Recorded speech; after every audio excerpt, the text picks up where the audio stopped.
हवा उससे कहना, हवा सुबह दम उसकी आहिस्ता आहिस्ता खुलती हुई आंख से ख्वाब की सिपियां चुनने जाए तो कहना कि हम जागते हैं। हवा उससे कहना कि जो हिजर की आग पीती रुतों की तनाबें रगों से उलझती हुई सांस के साथ कसते, इन्हें रात के सरमई हाथ खैरात में नींद कब दे सके हैं।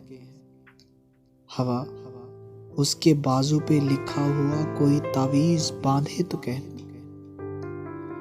कि आवारगी ओढ़ के सांस लेते मुसाफिर तुझे खोजते खोजते थक गए हैं। हवा उससे कहना कि हमने तुझे खोजने की सभी ख्वाहिशों को उदासी की दीवार में चुन दिया है।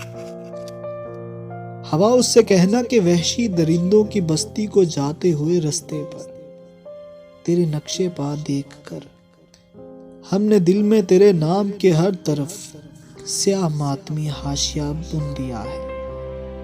हवा उससे कहना, हवा कुछ न कहना, हवा कुछ न कहना।